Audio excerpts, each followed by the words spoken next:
Did you know that between 20 and 25% of adults in the United States experience mental health each year? On today's episode, Dr. Liz and I chat with Andy Hogan about mental illness. He opens up and shares his own battles with mental illness and marriage, and then shares his acronym REACH with us and walks us through the helpful tips for those who experience mental illness and spouses and loved ones who support those in the battle. He talks about his love for mental illness, the importance of overcoming fear and reactions with love and understanding. Andy Hogan is a certified clinical mental health counselor who continues to battle mental health illness. He has written and created numerous books, songs, and videos about mental health, and travels, trains, and talks with others about his personal and professional journey, including his helpful REACH acronym. You can find out more about Andy and his journey and resources for children, adults, and couples at reachandyhogan.com. We hope you enjoy the show.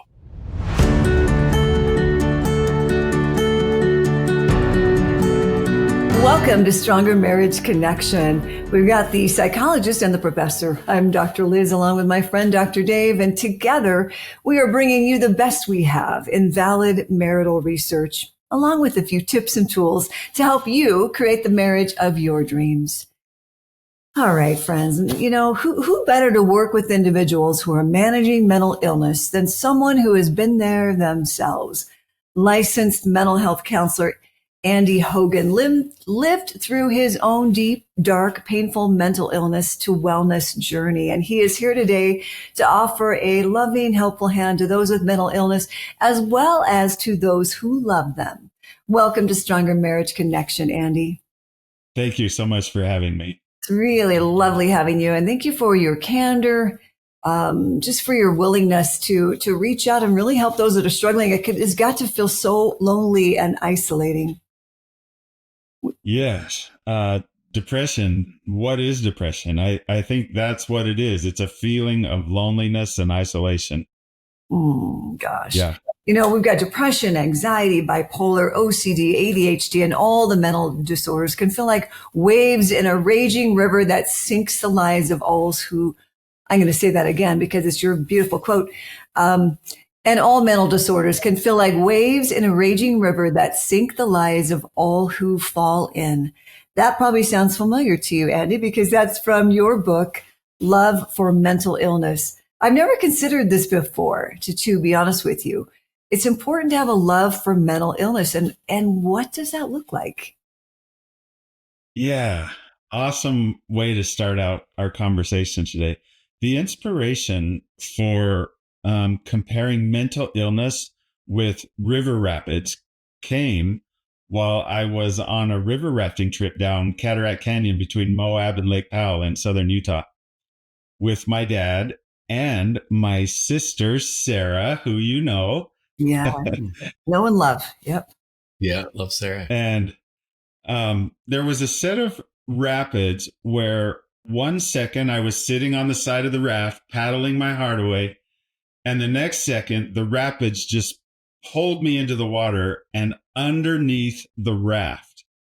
It was a terrifying moment where I lost my ability to even think about what I was supposed to do and how to act. I just couldn't think. It was panic. And suddenly, two strong and loving hands reached down and grabbed my life jacket, shoulder straps, and pulled me into the raft.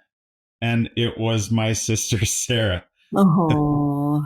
So that trip, that experience, and a lot of others that happened on that trip were when I realized mental illness is a lot like those river rapids that are constantly trying to pull us under and make it impossible to even just simply breathe. So that brings us to the love part. How can anyone love river rapids after they nearly drown you? And how could anyone love mental illness while living every day just trying to stay afloat? And I've got two answers. First, I gained a love for my mental illness because of the things I'm learning and the person I am becoming that I never would have without my bipolar disorder and anxiety and ADHD and all the other comorbid diagnosis that I have. And I'm so excited to share the details of what I'm talking about with you and your audience. And the second answer is that my book title has another meaning besides just loving the mental illness. Love for mental illness also means that love is the healing element needed for mental illness. So people always ask me, how can I help my spouse with his depression? Or how can I help my adult child who is about to get divorced because of her bipolar disorder? How can I help? What can I do? And there's a feeling in society that the only thing a loved one can do is to say, oh, you need to go get counseling or you need medication, and then just leave it up to the professionals. There's this feeling that there's nothing they can do. Well, there is something everyone can do, and that is learn how to give love for mental illness. So that's what I'm super excited to be on your show and share with everyone today.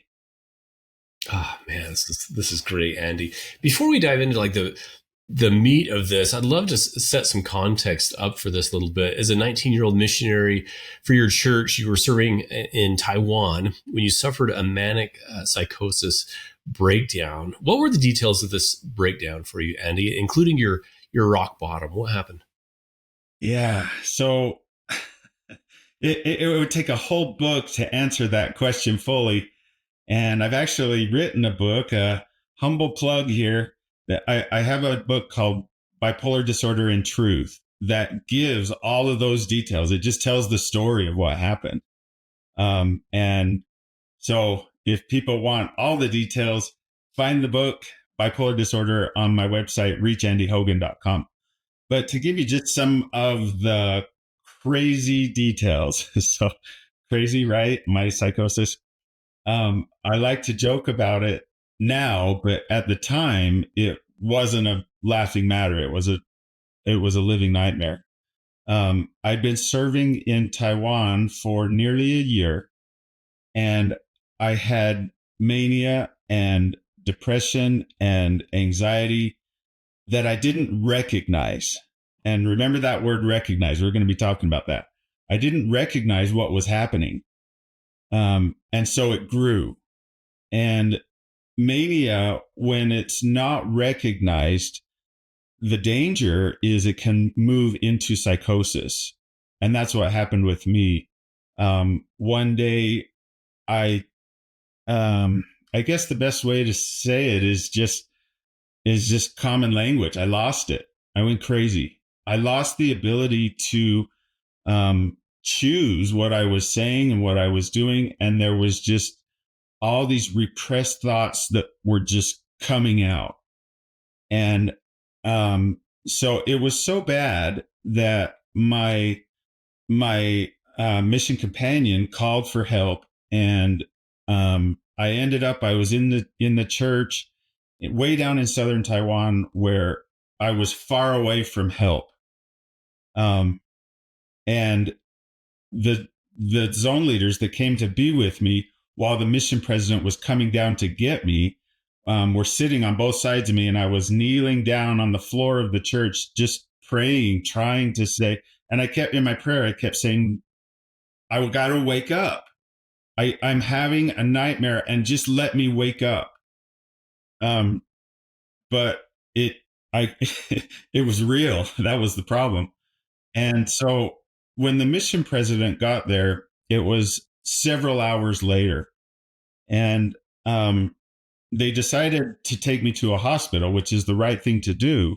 And I was kneeling, and they tried to lift me up, and my zone leader's leg was right by my mouth, and an impulse just said, bite it. So I latched onto his leg, and yeah, I bit with everything I had. It wasn't like little, it was bad. And the interesting part of this story is that zone leader, his name is Michael Heighten, and he is now a mental health counselor in Logan. Outright. Oh, No. really? So He's right yeah, here. the experience was so traumatic for him. He decided to go into that field so he could try to help people.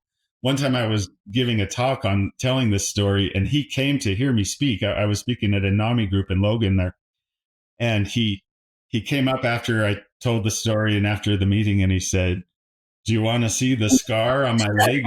And this was 20 years later. He still had the scar on his leg from where I bit him. So that was how crazy it was. And they ended up taking me to a hospital, and I was kicking, I was thrashing, I was just screaming, completely out of control. And it took all of the missionaries to hold me down while they gave me a tranquilized injection, just made me sleep. And it took 2 different shots and pills that they forced down me before I finally went to sleep. The psychosis was so severe. And since I was in Taiwan, they didn't know how much medicine to give this American. Um, so they gave me way too much. And I didn't wake up with any memory until a week later when I woke up in a hospital in Provo. And I told my roommate, where am I? What am I doing? And he's like, "You've been asking that every day for a week." so so yeah, it was wild. And I spent a month in a hospital in Provo. That's where I woke up. I was back in the States in a hospital in Provo. I spent a month there.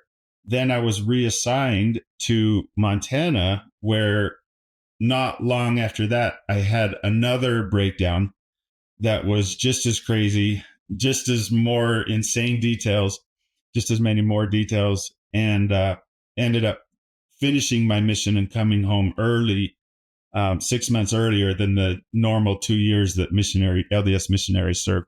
So from that point, I started trying to live or figure out how to live with mental illness. And rock bottom came when my high school sweetheart, who I was planning to marry, we were planning on it. I thought she was the one. She told me I was the one. But when she learned of my mental illness, she decided, nah.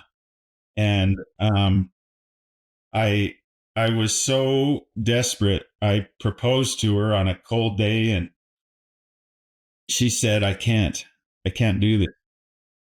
And that was my rock bottom. That was when I felt I'd lost everything. I lost my sanity. I lost my dignity. I lost any respect from other people. I went from this high achieving person to this special missionary who came home early.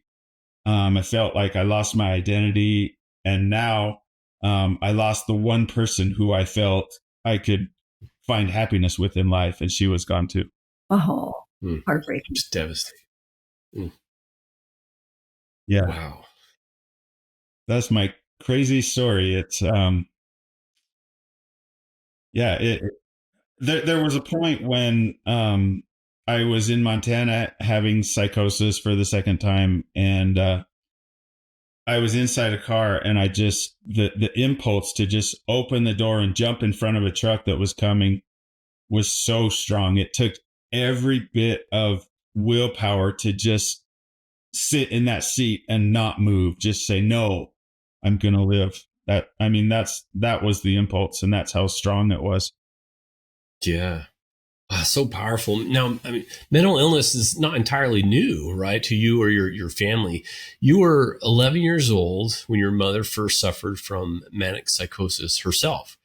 Have your experiences been similar or different? And did this natural bond, did it bond you, right? The two of you together after you experienced your breakdown. What was that like? Yes and yes. Both of our psychotic breakdowns were fueled by manic obsessions. So that's common with psychosis is there's a theme. And our obsessive theme, my mom and my were both religious topics. And, it's interesting to note that people who were with us during our breakdowns also had similar reactions. So they thought we were possessed.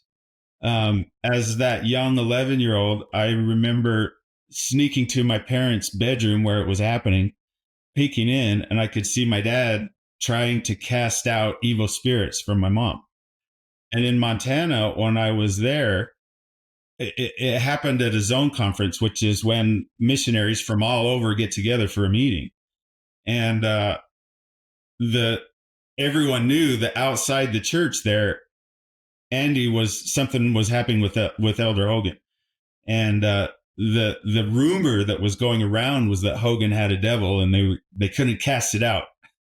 So it's interesting that similar reaction was what was going on with other people. And the message that I share with people, and this is so important, is that psychosis, mania, even depression is a medical condition that needs medical attention. So with psychosis, just like a stroke, there's a ticking time bomb because it causes brain damage. And the longer you go without getting help, the more cells you're killing. So my message is, if you're going to cast out devils and pray and use a religious fix for a medical fix, do it on the way to the hospital. Don't waste time getting medical attention for the medical condition. So it's medical and mental then, Andy. Is that the best way to say it? This is medical and mental. Yeah, it's a medical mental condition. I talked to my psychiatrist about this. And what happens in psychosis is the mania, when it moves into psychosis, there's a flood of dopamine. And so it's a chemical reaction. It's just too much of those neurons, a flood of chemistry. We often say, oh, there's a chemical imbalance. Well, yeah, that's what it is. It's a literal chemical imbalance. It's just too much. And those repressed thoughts and that inability to control what you're thinking and what you're saying is just because of this medical condition, too much dopamine in the brain. Oh, thank you for that understanding. We'll be right back after this brief message.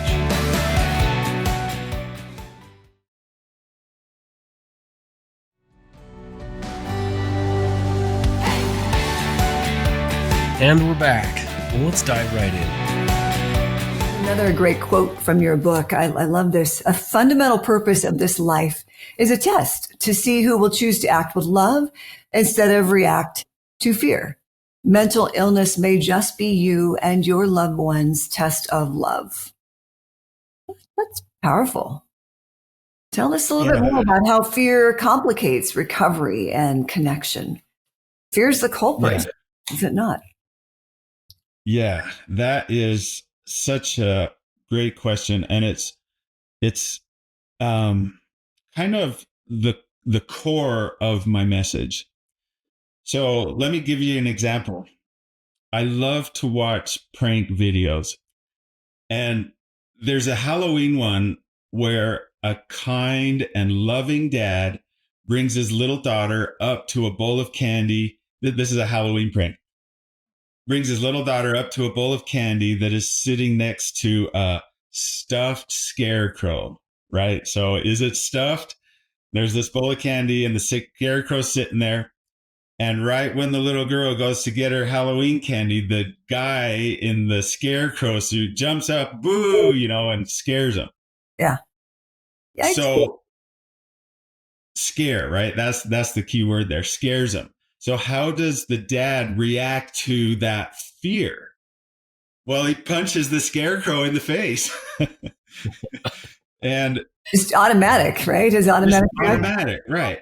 So why? Why did this nice, loving dad punch a guy in the face? Well, he was just reacting. He was reacting to his fear with fight. Most people know about fight, flight, and freeze, right? Those are reactions. We don't think about them. They're the part of the brain that is not the thinking part of the brain. It's not up here in the prefrontal cortex where we think about logic and we think about consequences. If I punch someone in the face, then that's not going to be good. You don't think about consequences in the limbic system, which is where we go when we feel fear. We just react. And mental illness is scary. It's just scary. It triggers fear. And so fight, flight, or freeze reactions to the fear, there is like a fist to the face, or worse, in our communication, they're like stabbing words to the heart. So we react to fear, not just by physically, but also in our communication with the things we say. So if a husband is missing work due to depression, how could his wife's fearful fight reaction of, "You're selfish and lazy," how could that possibly help his depression, help him feel better? And the crazy thing is, fear reactions often, in fact, I would usually say, usually cause the thing that we are afraid of to happen. So what's the wife afraid of? She's afraid of her husband's depression. What did her fear reaction cause? More depression. So the fear reaction that we have causes the thing we're afraid of to happen. So now let's turn to love. Let's move from fear to love. What if the wife was able to catch herself before that reaction came? And she says, "I'm not going to use fear to deal with this depression, to deal with this mental illness. I'm going to choose love." And she knew about empathy. And so instead of reacting with criticism and counterattacking, that was her fear reaction. Her love reaction is, I can see that this something has really got you down, and I can see you're really hurting. Do you want to tell me about it? So now, how is that love going to affect his depression? It's going to help him heal instead of hurt him. It's going to bring him in instead of pushing him away. So fear causes pain and separation. Love invites healing and connection. Man. And you're talking about, I know you mentioned this, conquer this rock humility, right? When your partner is suffering with mental illness. And it's just that example, Andy, and I feel like that spreads to like all of marriage. It feels like the very one thing that we're, the good intentions behind what we're trying to do actually provokes and worsens and causes shame and guilt in the person. So I think you've nailed it with this approach of how do we respond instead of react in helpful ways. I love that. Other examples of scenarios or cases where a loved one can be helpful, because I know many of our listeners today are thinking, man, what do I say? Because what I'm saying is not working. I love that example you just shared. Yeah, humility. In my book, I talk about conquering rock humility. Like you're caught in these river rapids and you're spinning, and it's hard to think. It's hard to even just breathe. And the only way that you can start taking these steps that I'm going to share is you got to first climb this rock that's in the middle of the river. And that rock is called humility. And what that means is you've got to want help. You've got to admit that you need help. I'm sure as professionals, you know this better than anyone. We can't help anyone if they don't want it. And humility is that first most important step of saying, I have a problem. This is in me. It's not in everyone else. I need help. and I'm willing to let you help me. So an example. And also for others, right? For people who are trying to help, humility is also probably the most important step and the hardest one to take. That means they need to be willing to do the things that they expect of their mentally ill loved ones. So if they've hurt them with fearful reactions, apologize, admit it. I hurt you. It takes humility to do that.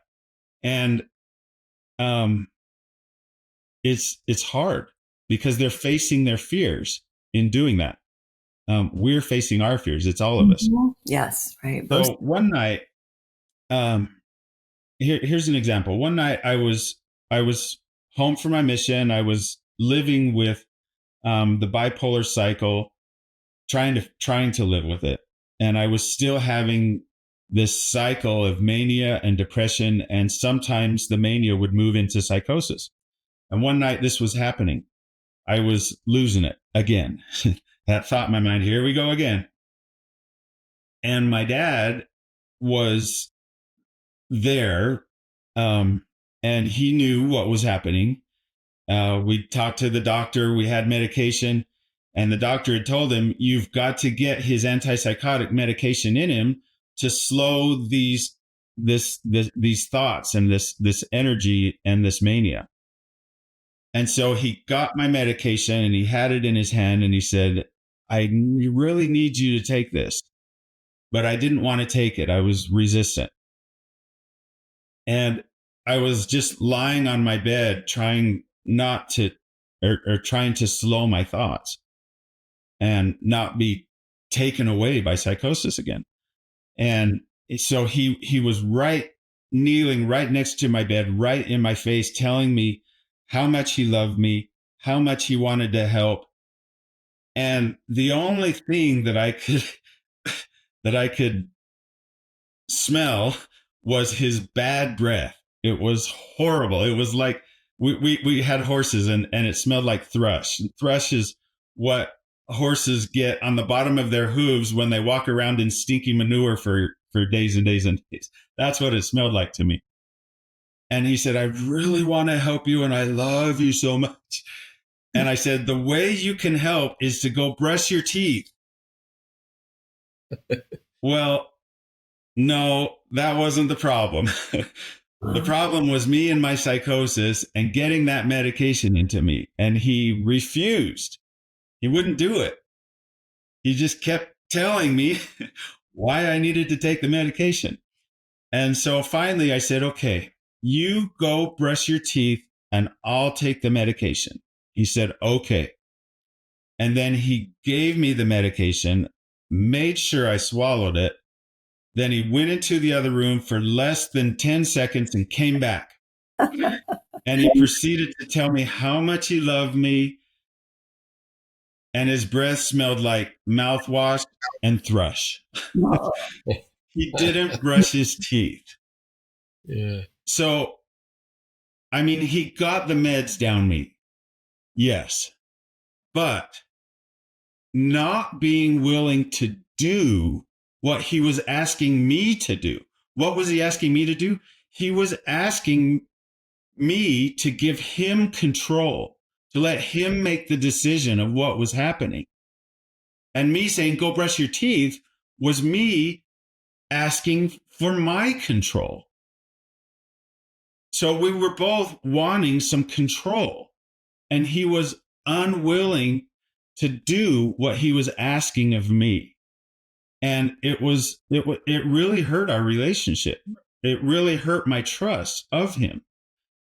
And so humility, the humble part of that is when we try to help someone, if we're asking them, you've got to listen to me.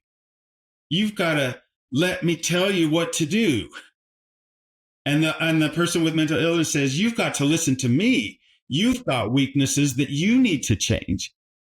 Humility is the ability, the willingness to say, okay, I'll work on me and you work on you. Instead of you're the one with the problem, you're the one that needs help, I'm fine. That's the answer that we usually get and the answer that we usually give. Yeah.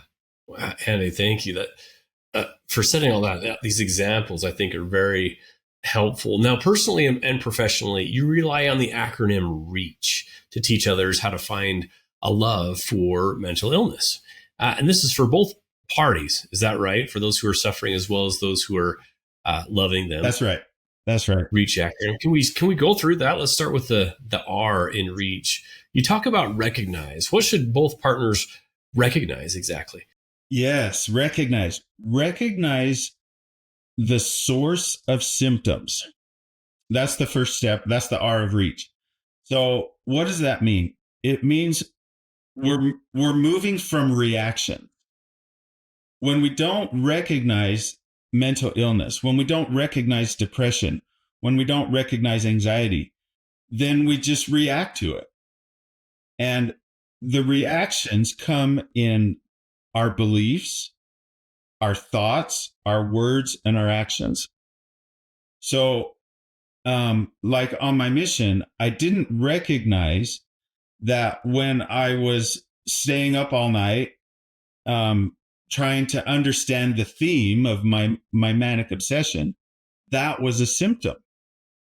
All I could focus on was the theme that was in my head. I thought that was reality. That was what I needed to figure out. So recognizing the source of the symptom would have given me the power to say, okay, wait a second. This isn't this theme that I'm thinking about. The theme was truth. Like, what is truth? I just felt like I had to figure that out. That wasn't the issue, and I didn't recognize it. The issue was mania. So recognize the source of the symptoms. And I have a song called Recognize that talks about this. And a line in the song says, but I recognize the lies with eyes of brilliance. So what are the lies of mental illness? The lies are those thoughts which are reactions to the pain. With depression, the thoughts are, I'm not lovable. I'm all alone. Nobody understands me. Nobody gets it. Those are all the lies of depression. And if we don't recognize, wait, that's not true. This is depression. This isn't that nobody loves me. We start to recognize those symptoms. Then we become empowered to choose how we act instead of just reacting to those terrible lies. The other thing that we recognize is our own fearful reactions. So we recognize, what am I afraid of? That's the scary part. Why am I reacting with criticism? Why am I reacting with counterattacking? Why am I reacting with controlling? What am I afraid of? If we're willing to start recognizing our own fears, then we can start to heal that pain that's inside us, those subconscious memories that trigger our fear, and then we react by saying hurtful things. So we're recognizing what our symptoms are, what's the source of those symptoms, what's at the core, and also our fear. And then here's the most important part for both people with mental illness and those who love them. That is, okay, so we know this is mental illness. We know this is depression now. We're recognizing it. How do we tell them? Do we tell them with fear? In other words, you're depressed. You got to go get help, man. Yeah. Or love, right? Or love. Yeah. Or do we tell them, I really care about you. I hope that we can help you. Are you willing to go get help? Yeah. Wow, how we reveal the recognition to the other person is just as important as telling them they got a problem. And the same thing is in our own thoughts. If we have the mental illness, instead of that depressing thought of, I'm such a loser, I just don't deserve love, I have depression. I'm a crazy, right? That's the reaction. That's the fear. That hurts. It doesn't help. Instead, we give ourselves empathy. Oh, I have depression. It's just mental illness. It's not that I'm a bad person. It's not that I don't deserve love. It's just depression. So we're moving from fear to love in both our thoughts and in the way we communicate with others. Oh, such a helpful way to start, Andy. I love that with the recognize what you talked about. The E stands for emerge. Tell us about that one. Emerge. We talked about right when we began about how depression is a feeling of loneliness. You feel all alone. Nobody else understands me. Nobody else loves me. The world would be better off if I'm gone. That's the ultimate thought of depression that you work with and I work with, is trying to help people emerge from that world of isolation where you feel that nobody cares. Mm-hmm. Nobody understands. I'm all alone. It's this world of isolation. So how do you emerge from that? And the answer is admitting that the problem is mental illness. That's really what emerge means. It means accepting it instead of denying it or repressing it, saying I don't have a problem. You know, that's living in that world of isolation. So emerge from it by accepting it and realizing when you accept it, you start to realize that 1 in 4 people have mental illness. It's all around us. And people have it. And they just don't talk about it because they're afraid, right? There's the fear reaction. We don't talk about it. So talk about it.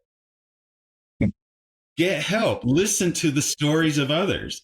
When I was depressed, and my psychologists and people would always give me information, or they say, you got to watch this video, you got to read this book, I wouldn't do it because I didn't want to emerge from that feeling of isolation.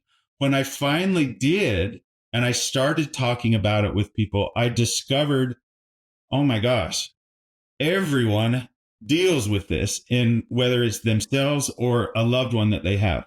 It's all around. I'm not alone in this world. I can emerge into reality, into the world where other people do understand and other people love me. We'll be right back after this brief message.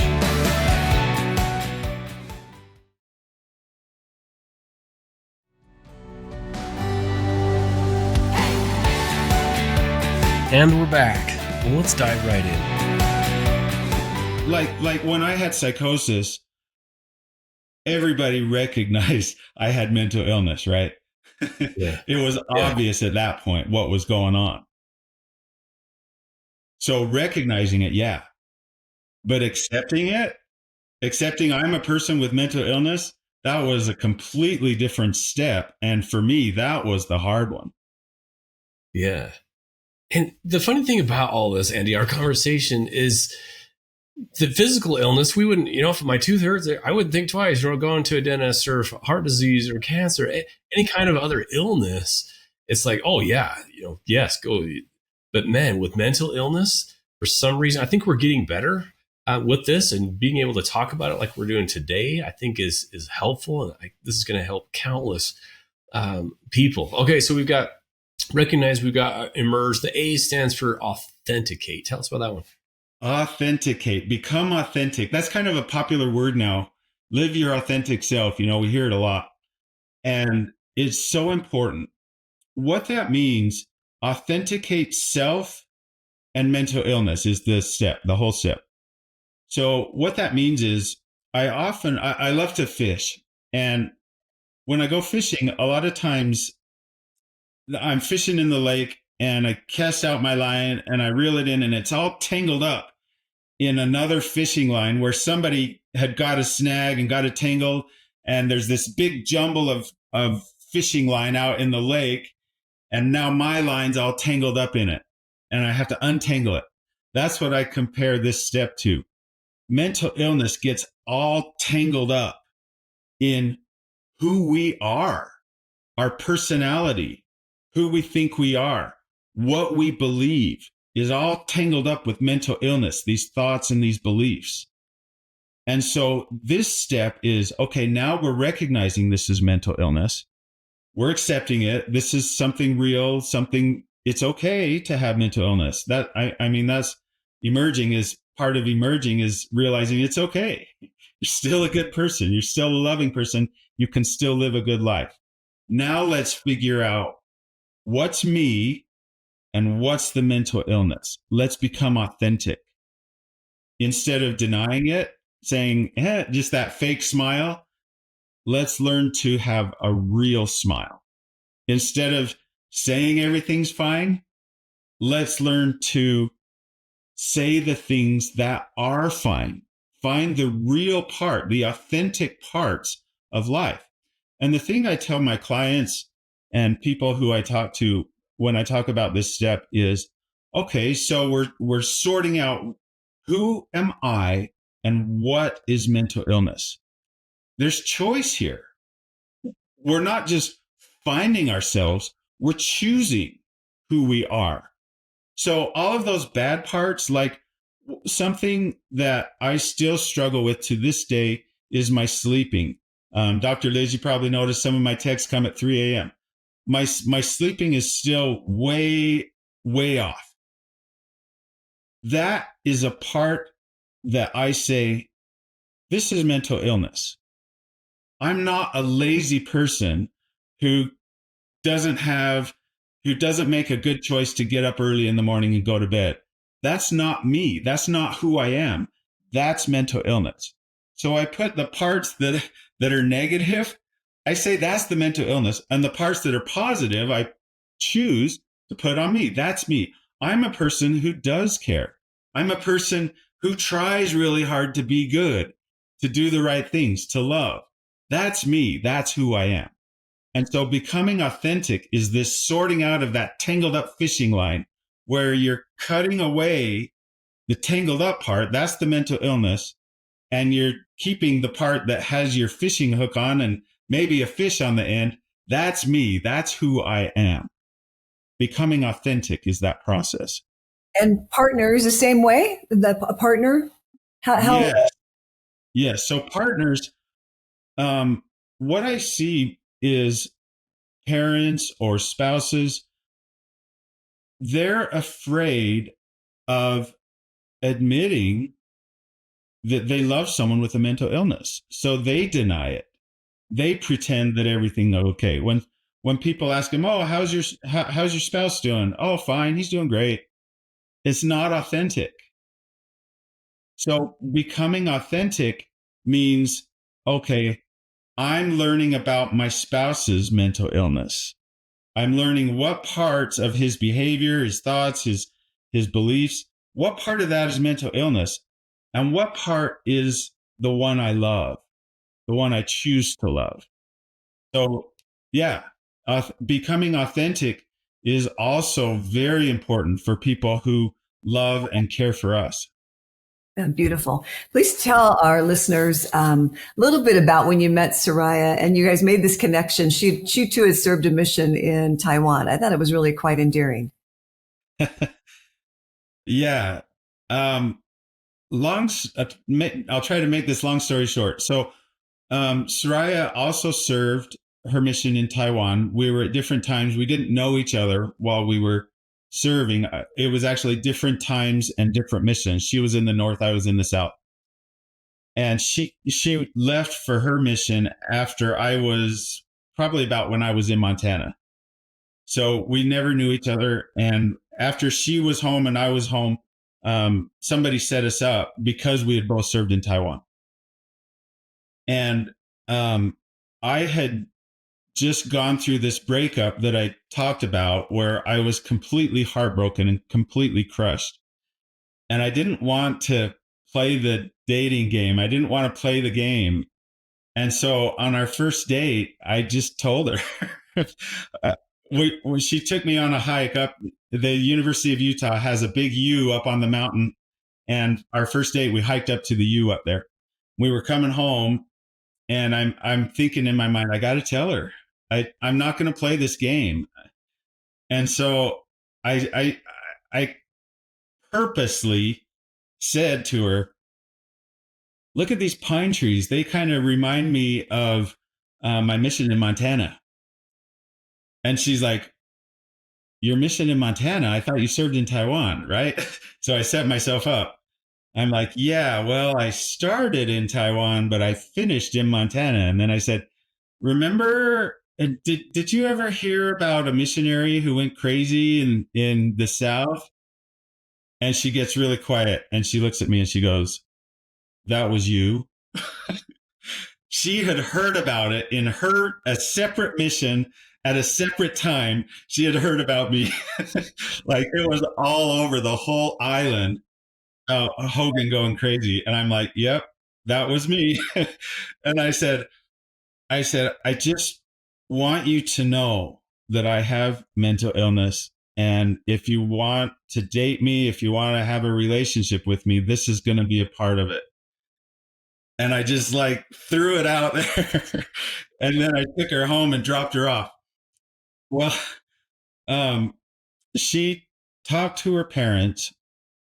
And this is the part that is so touching. Her parents said, if you choose to love him, then we will too. That was their answer. And yeah, I married her and I'm still married to her. And my in-laws love me and I love them. You were so bold, so honest. I that's probably in dating, that's what most people should do, right? That honest foot forward, not that best foot. The truth of us. You were so authentic. Yeah. Beautiful. All right. So it's really scary. Yeah. Back to reach then. The C in reach stands for control. Tell us about control for both parties, please, Andy. Yes. Control is control your illness as you are able. Most of the time, like with myself, mental illness doesn't have a cure. There's no magic pill that you take it and you're better. Therapy is awesome. It helps, but it usually doesn't cure the mental illness. So taking control means doing those things that give you control over the illness. For me, that meant medication for sure. And not just taking medication, but the time of day I'm taking it. So when I wake up is when my depression is the strongest. So I take my antipsychotic then. When I try to go to sleep, that's when my mania is strongest. So that's when the antipsychotic helps me sleep. Just recognizing what I can do to control this mental illness. And diet is important. Learning that if I drink Mountain Dew right before I try to sleep, it's not helping. Just eating right, those kinds of things. Exercise helps so much. Although with exercise, I often tell my clients, exercise when you can, because sometimes depression is so strong that it's just impossible. And we also recognize that. So recognize what your limitations are, accept them, and control the parts that you can. And the other thing is we want to remember if it's someone we love who has mental illness, the step is not control your loved one. Trying to control them by, did you take your medication today?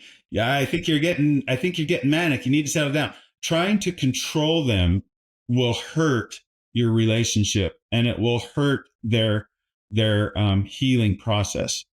So always remember you're trying your best to control the mental illness, but you're not trying to control someone. You're not trying to control the person. So some of it might be controlling yourself, right? Controlling your own fears, your own desire to kind of monitor. Yeah. There's a balance of needs for people with mental illness, whether it's in our thoughts, in the way we think, or if it's trying to help somebody else. And the balance that we seek for is, on one extreme, you have a kick in the butt. Does this person need me to tell them, get out of bed and get going right now? Or take your meds right now? A kick in the butt, encouragement, telling them what they need to do and strong motivation to do it. That's one extreme. The other extreme is just giving into it. Oh, it's okay. You're depressed today. Okay, just stay in bed all day long. You don't need to have a job. You don't need to work. Just accept that this is mental illness. That's the other extreme, right? So you're constantly, and that's in our own thoughts as well as with others. Whether we're trying to use our willpower to force ourselves, to kick ourselves in the butt, to get out and live, or if we're giving ourselves a break and being patient with ourselves, constantly trying to find this balance between the two. And just knowing that that's what you're searching for is helpful. Well said. So pulling up the rear then from reach, we've got recognize, emerge, authenticate, control, and H is heighten. What does that mean? Heighten your life. Both partners. What does that mean? Both partners. It means now we're recognizing this. We've got it under control. Let's find those dreams. Let's find that love. Let's choose that love. Depression has, and mental illness, anxiety, pretty much every mental illness, except mania. Mania makes you believe in crazy dreams. But most of the time, mental illness makes you feel like you can't live your dreams. You can't have love. You don't deserve love. You don't deserve happiness. Once you go through the first 4 steps of reach, you start to realize that cloudiness is just the illness. Those dreams are still there. They're attainable. Let's go get them. Let's heighten our life. Let's rise in love instead of fall in love. For both people. That's the last step. Go get your dreams. Yeah, it's beautiful. For both partners, right? Absolutely. And the one. Absolutely. Yeah. The acronym is so clever. Andy, thank you for that. And you even applied it to a conversation with an adult daughter. She sent you a selfie from a music concert. And just describe the fear. I mean, maybe just quickly going through reach and what gripped you in that moment and how reach helped you. Yes. My daughter was in Las Vegas at a EDM, I think that's what it's called, EDM concert. And she sent us a text and said, I'm having a great time, and sent us a picture. And I realized she was in Vegas, where not long before that, there was a terrible, tragic shooting that happened.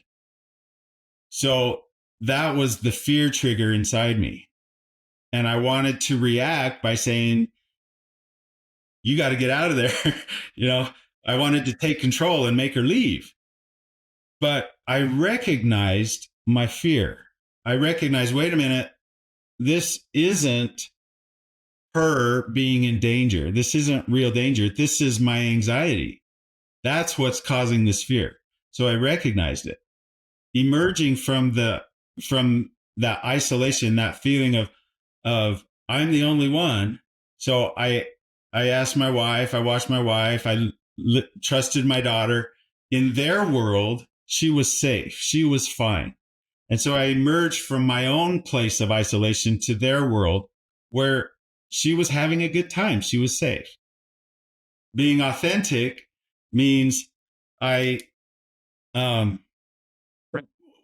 also that part of this is not who I am. I'm not a controlling person. That's the illness.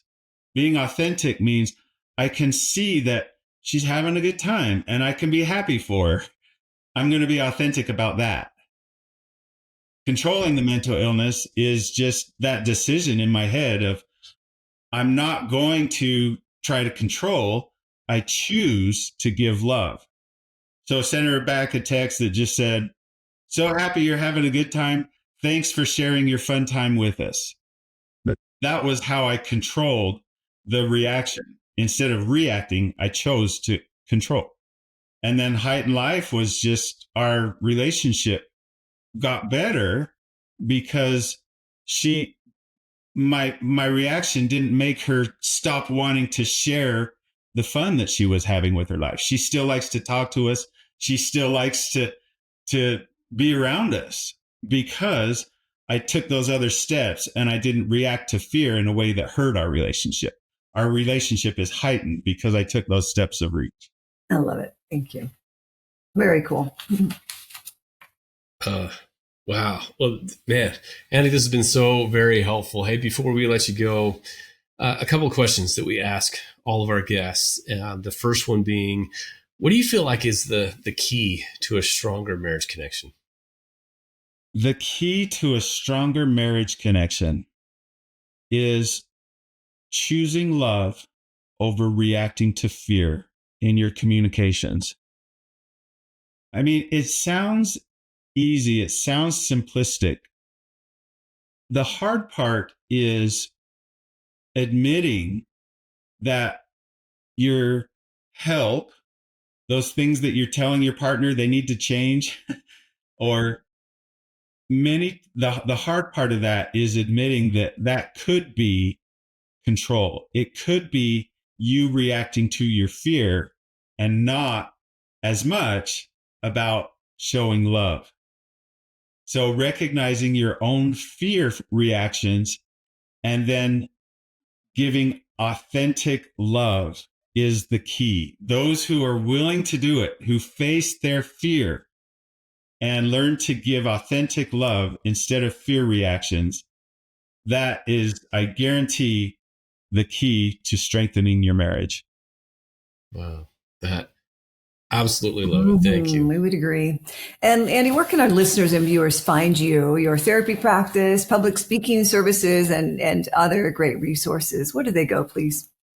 ReachAndyHogan.com. Got books and videos and a whole bunch of resources there. If you want classes, if you want to contact me, just go to reachandyhogan.com. That's where you'll find all my stuff. Perfect. Thanks, Andy. We'll put that in the notes. So for our listeners, check out our podcast notes and you'll be able to see that, reachandyhogan.com. One last question for you, Andy. We call it our takeaway of the day. Is there a piece of advice or a takeaway that you hope our listeners will remember from our discussion today? Yeah.